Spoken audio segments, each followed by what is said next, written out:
मिलता रहे, उत्तर भारत को मिलता रहे, पूरे समाज को मिलता रहे, और एक इसी बहाने हम लोग एक दूसरे से दुख सुख बांटने का माता रानी समय प्रदान करती है। हाँ, तो कहीं ना कहीं सभी सभा से हमारे ऊपर लोगों का आशीर्वाद, पूरे समाज के पूरे वर्ग के लोगों का आशीर्वाद सदैव प्राप्त रहता है, और मैं भी सदैव लोगों के साथ कदम से कदम मिला के हमेशा चलने का प्रयास करता हूँ माता रानी कृपा से। शहीदों को श्रद्धांजलि देते हुए जी शहीदों को श्रद्धांजलि देना, इसलिए हमने इस प्रोग्राम में शहीदों की श्रद्धांजलि भी रखा हुआ था, क्योंकि लोग आज इस चीज को 18 लोग मारे गए, कुछ दिन में ही लोग भूल गए उसको। हम लोग सोचते हैं कि अनवरत ये चीज लोगों के दिमाग में बैठे रहे कि भैया हमारे समाज के लोग कि कम से कम 18 लोग जो मारे गए उनकी आत्मा को शांति प्रदान हमेशा हम लोग इस बिल्कुल देखते रहे। तो कहीं ना कहीं चुनाव भी आने वाला है, और जिस मंच से अभी घोषणा की गई कि भैया काल्पनिक चीजें हैं, मैं समाज में समाज सेवक बन के रहना चाहता हूँ। मेरा संकल्प है हर क्षण हर कदम हर पल आपकी समाज की सेवा में श्री तत्पर, मेरा एक स्लोगन है, और इसी पर मैं चलना चाहता हूँ। इस समाज में समाज के लोगों से मर मिटना चाहता हूँ अपने समाज के कार्यों के द्वारा, न कि पॉलिटिक्स के द्वारा। अगर कोई से तो मैं ये काल्पनिक चीजें अभी नहीं बता सकता। अखिलेश जी आपको पता है, आप मेरे परम मित्र है और 25 वर्ष से हमारा आपका संबंध है, तो संबंध को देखते हुए मैं आपसे करना चाहूंगा कि मैं समाज की सेवा में लगा हूँ।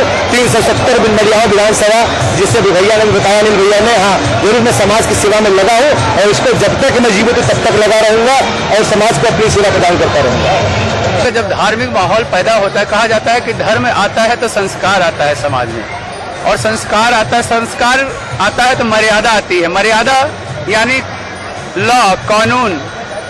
कहा गया कि जब आदमी कानून समझता है, मर्यादा को समझता है, एक पिता पुत्र की मर्यादा समझता है, पुत्र पिता की मर्यादा समझता है, माँ बेटे की मर्यादा समझती है, बेटी माँ की मर्यादा समझती है।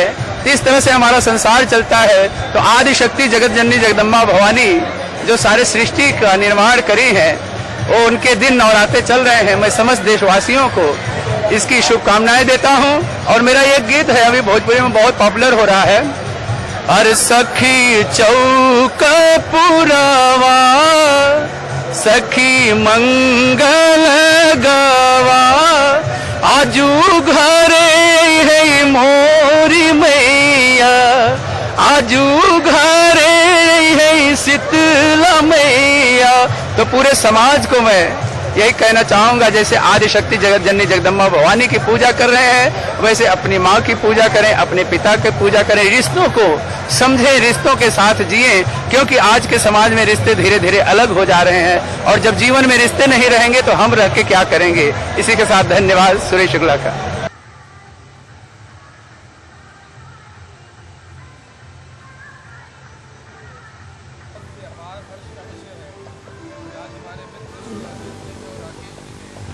आज माता जी के इस जागरण का ये शानदार कार्यक्रम यहाँ पर हमने किया है, मैं इधर से बहुत बहुत बधाई देना चाहता हूँ।